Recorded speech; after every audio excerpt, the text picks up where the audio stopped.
नमस्कार दोस्तों। आज हम बात करेंगे इतिहास कक्षा 6 का पार्ट नंबर यानी चैप्टर नंबर पहला।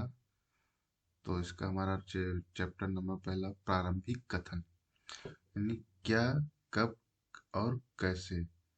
कब, कहाँ और कैसे, ये वाला हमारा पहला चैप्टर है।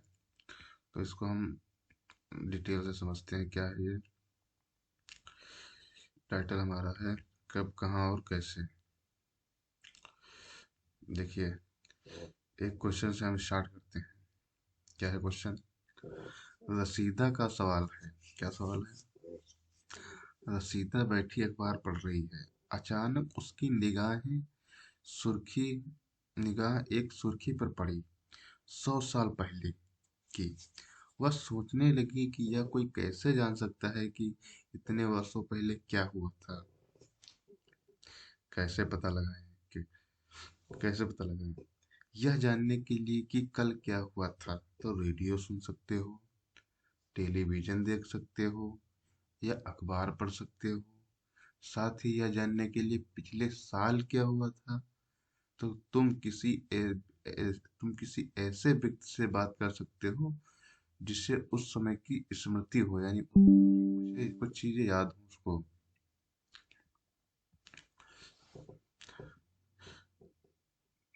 लेकिन बहुत पहले क्या हुआ था तो कैसे जाना जा सकता है?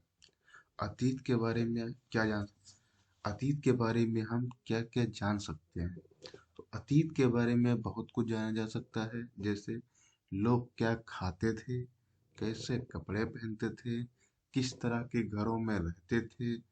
हम आखेटकों यानी शिकारियों, पशुपालकों, कृषकों, शासकों, व्यापारियों, पुरोहितों, शिल्पकारों, कलाकारों, संगीतकारों या फिर वैज्ञानिकों के जीवन के बारे में जानकारियां हासिल कर सकते हैं। यही नहीं, हम यह भी पता कर सकते हैं कि उस समय बच्चे कौन से खेल खेलते थे, कौन सी कहानियां सुना करते थे, कौन से नाटक देखा करते थे या फिर कौन से गीत गाते थे। लोग कहाँ रहते थे? मानचित्र एक में नर्मदा नदी का पता लगाओ। कई लाख वर्ष पहले लोग इस नदी के तट पर रह रहे हैं। यहाँ रहने वाले प्रारंभिक लोगों में से कुछ कुशल संग्राहक थे जो आसपास के जंगलों की विशाल संपदा से परिचित थे। अपने भोजन के लिए वे जड़ों, फलों तथा जंगल के अन्य उत्पादकों तथा तथा का यहीं से संग्रह किया करते थे। वे जानवरों को आकेठक शिकार यानी जानवरों को वो शिकार करते थे। अब तुम उत्तर पश्चिम की सुलेमान और किरथर पहाड़ियों का पता लगाओ। इसी इसी क्षेत्र में कुछ ऐसे स्थान हैं जहां लगभग 8,000 वर्ष पूर्व स्त्री पुरुष ने सबसे पहले गेहूं, जौ जैसी फसल को उपजाना प्रारंभ किया था। उन्होंने भेड़, बकरी, गाय, बैल जैसे पशुओं को पालतू बनाना शुरू किया। ये लोग गांवों में रहते थे। उत्तर पूर्व में गारो तथा मध्य भारत में विंध्य पहाड़ियां का पता लगाओ। ये तो कुछ ऐसे भी जहाँ कृषि का विकास हुआ, जहाँ सबसे पहले चावल उपजाया गया, वे विंध्य की स्थिति में थे। ये हमारा मैप है, आप इसको देख सकते हो। ये गंगा,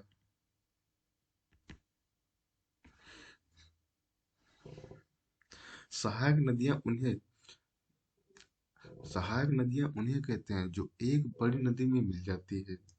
लगभग 4700 वर्ष पूर्व इन्हीं नदियों के किनारे कुछ नगर आरंभिक नगर फले फूले। गंगा व इसकी सहायक नदियों के किनारे समुद्र तटवर्ती इलाकों में नगर का विकास लगभग 2500 वर्ष पूर्व हुआ। इसकी नदियों के किनारे समुद्र के विकास लगभग 2500 वर्ष पूर्व हुआ। गंगा तथा इसकी सहायक नदी का सोन का पता लगाओ। गंगा के दक्षिण में इन नदियों के आसपास का क्षेत्र प्राचीन काल में मगध कहलाया जाता था। वर्तमान में बिहार के नाम से जाना जाता है। इसके शासक बहुत शक्तिशाली थे और उन्होंने एक विशाल राज्य स्थापित किया था। देश के अन्य हिस्सों में भी ऐसे राज्यों की स्थापना की गई थी।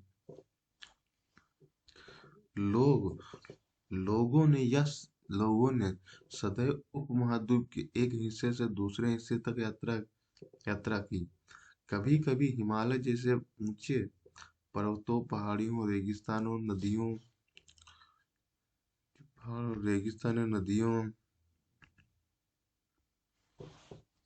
तथा समुद्र के कारण जोखिम भरी होती थी। फिर भी ये यात्रा करने के लिए असंभव नहीं था। कभी लोग कभी कभी लोग काम की तलाश में तो कभी प्राकृतिक आपदाओं के कारण एक स्थान से दूसरे स्थान तक जाया करते थे। कभी कभी सेनाएं दूसरे क्षेत्र पर विजय हासिल करने के लिए जाती थीं।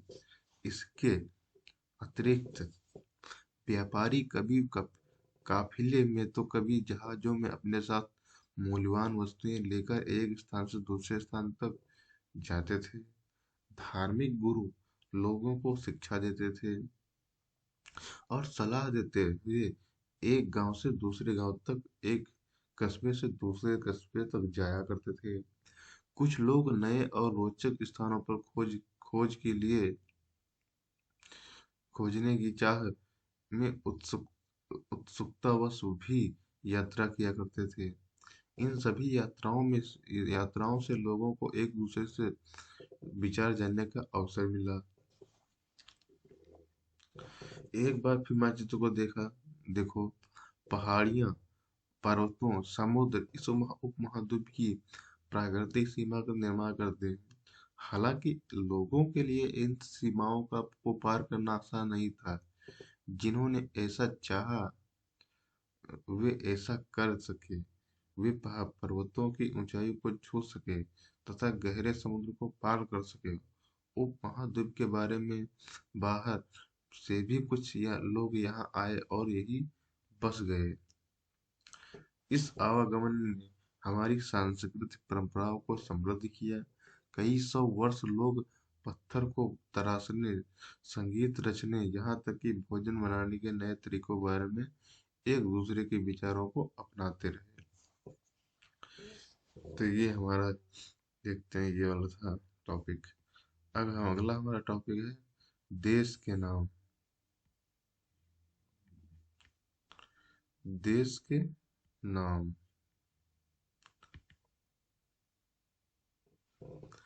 अपने देश के लिए हम प्राय इंडिया तथा भारत जैसे नामों का प्रयोग करते हैं। इंडिया शब्द इंडस से निकला है, जिसे संस्कृत में सिंधु कहा जाता है। अपने एटलस में ईरान और यूनान का पता लगाओ। लगभग 2500 वर्ष पूर्व उत्तर पश्चिम की ओर से आने वाले ईरानियों और यूनानियों ने सिंधु को हिदोस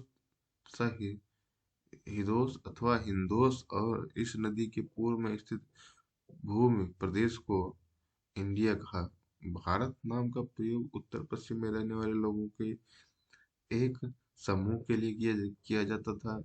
इस समूह का उल्लेख संस्कृत की प्रारंभिक लगभग 3500 वर्ष पुरानी कृति ऋग्वेद में भी मिलता है।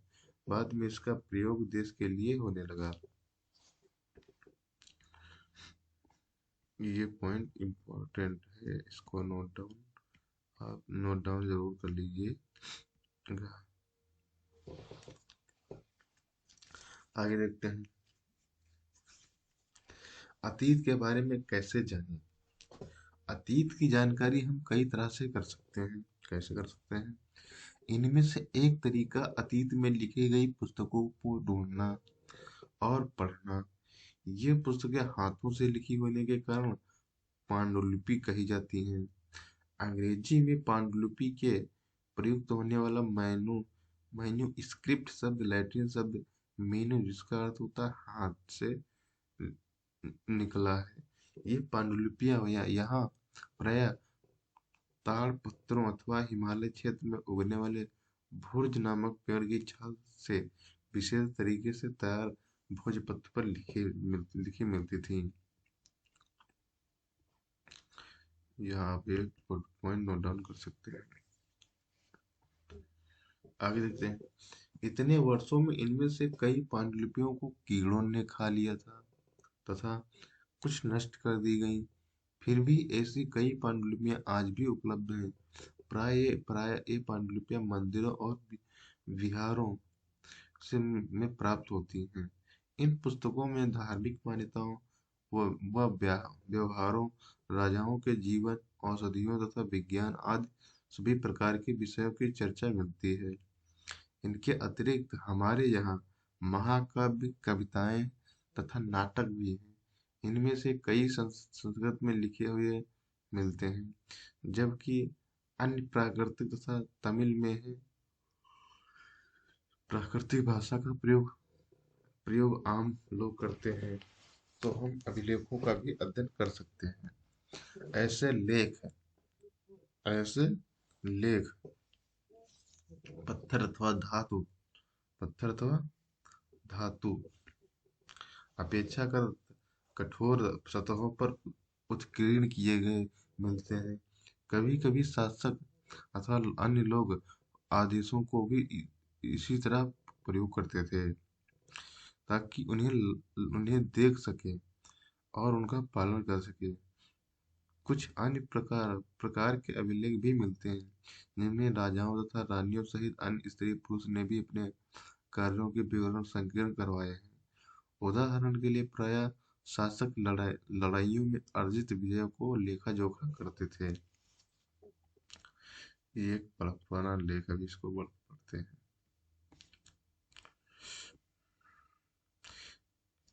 यह जगह पढ़ते हैं।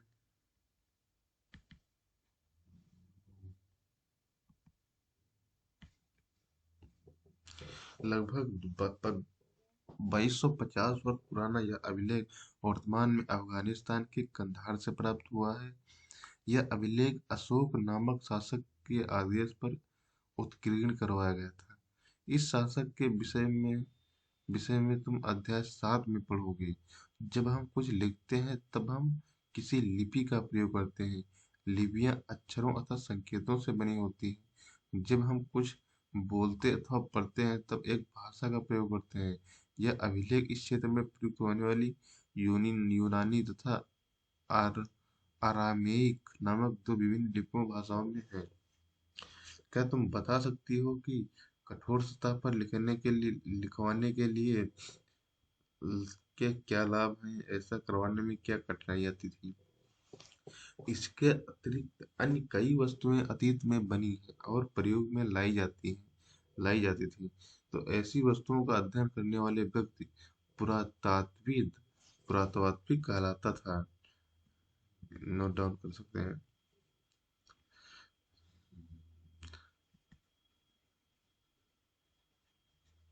और उसको भी नोट डाउन आप कर सकते हैं।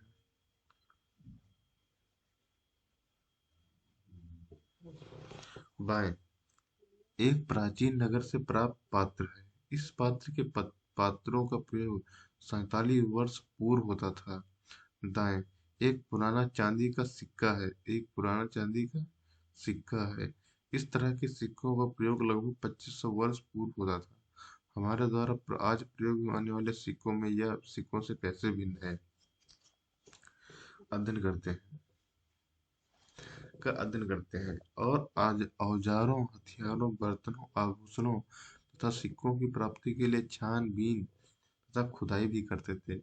इनमें से कुछ वस्तुएं पत्थर, पक्की मिट्टी तथा कुछ धातु की बनी हो सकती हैं। ऐसे तत्व कठोर अथवा जल्दी नष्ट होने वाले होते हैं। पुरातात्विक जानवरों, चिड़ियों, मछलियों की हड्डी ढूंढते हैं। इससे उन्हें यह जानने को भी मदद मिलती है कि अतीत में लोग क्या खाते थे। वनस्पतियों के अवशेष बहुत मुश्किल होते से बच पाते थे। यदि अन्न के दाने अथवा लकड़ी के टुकड़े जल जाते हैं तो वे जले हुए रूप में बचे रहते हैं।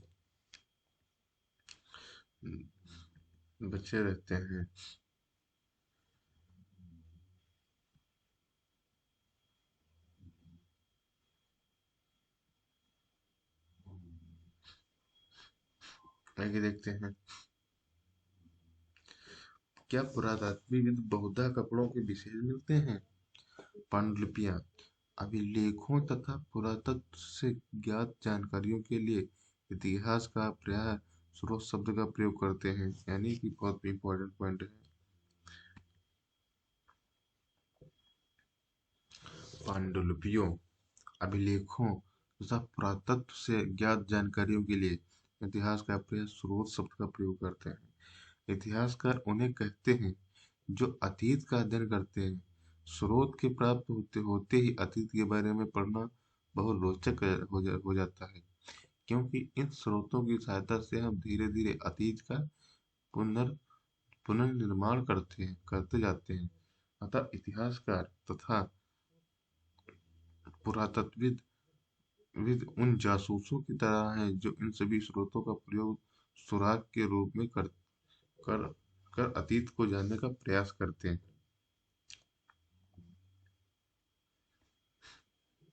अतीत एक या अनेक। क्या तुमने इस पुस्तक के शीर्षक पर अतीत पर ध्यान दिया? यहाँ अतीत शब्द का प्रयोग बहुवचन के रूप में किया गया है। ऐसा ऐसा इस तथ्य की ओर ध्यान दिलाने के लिए किया गया है। अलग अलग समूह के लोगों के लिए इस अतीत के लिए अलग अलग मायने थे। उदाहरण के लिए पशुपालकों अथवा कृषकों का जीवन राजाओं तथा रानियों के जीवन से तथा व्यापारियों का जीवन शिल्पकारों के जीवन से बहुत भिन्न था। जैसा कि हम आज भी देखते हैं, उस समय भी देश के अलग अलग हिस्सों में लोग अलग अलग व्यवहार और रीति रिवाजों का पालन करते थे। उदाहरण के लिए आज हम अंडमान द्वीप के अधिकांश लोग अपना भोजन मछलियां पकड़कर शिकार करते हैं तथा फूल के संग्रह के द्वारा प्राप्त करते हैं। इसके विपरीत शहरों में रहने वाले लोग खाद्य आपूर्ति के लिए अन्य व्यक्तियों पर निर्भर करते हैं। इस तरह के भेद अतीत में भी विद्यमान थे। इस तरह के भेद अतीत में भी विद्यमान थे।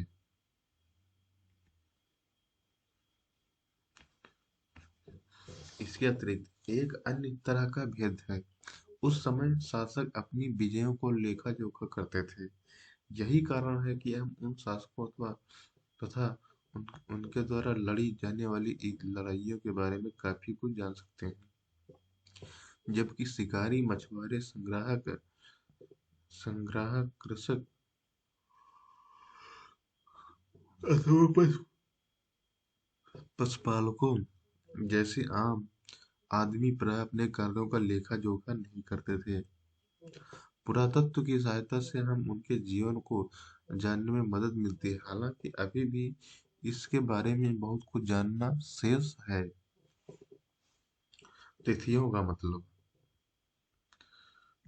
तिथियों का मतलब अगर कोई तुमसे तिथि के विषय में पूछे तो तुम शायद उस दिन की तारीख, माह, वर्ष, जैसे कि 2000 या इसी तरह का कोई और वर्ष बताओगी। वर्ष की यह गणना ईसाई धार्मिक प्रवर्तक ईसा मसीह के जन्म की तिथि से की जाती है। अतः वर्ष 2000 वर्ष होने का तात्पर्य ईसा मसीह के जन्म के 2000 वर्ष के बाद से है। ईसा मसीह के जन्म के पूर्व की सभी तिथियां ईसा पूर्व यानी ईसा से पहले के रूप में की जाती हैं। इस पुस्तक में हम 2000 को अपना प्रारंभिक बिंदु मानते हुए वर्तमान से पूर्व की तिथि को उल्लेख करेंगे। इसको एक बार फिर से समझते हैं।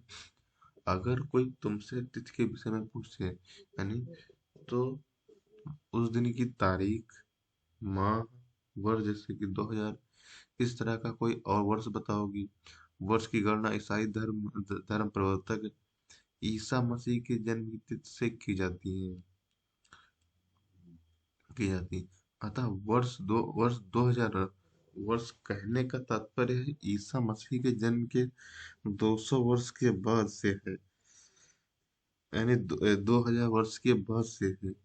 ईसा मसीह के जन्म के पूर्व की सभी तिथियां ईसा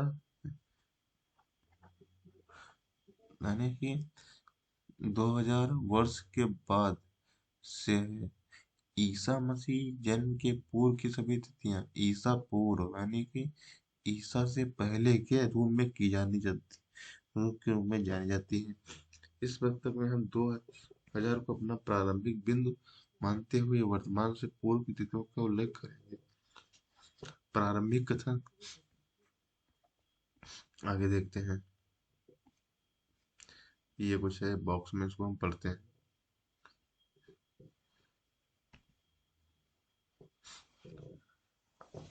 इतिहास अंग्रेजी में बीसी, बीसी हिंदी में ईसा पूर्व का तात्पर्य बिफोर क्राइस्ट यानी ईसा पूर्व, बिफोर क्राइस्ट होता है। कभी कभी तुमने तिथियों से पहले ईडी हिंदी में ई एडी हिंदी में ई ईसवी ई लिखा पाती हो। यह ए, एनो डोमिनी नामक दो लैटिन शब्द से बना है। तथा इसका तात्पर्य ईसा मसीह के जन्म के वर्ष से है। कभी कभी एडी की जगह ईसी तथा बीसी की जगह बीसी की जगह बीसीई का प्रयोग होता है। सी अक्षर का प्रयोग कॉमन एरा तथा बीसी का बिफोर कॉमन एरा के लिए होता है।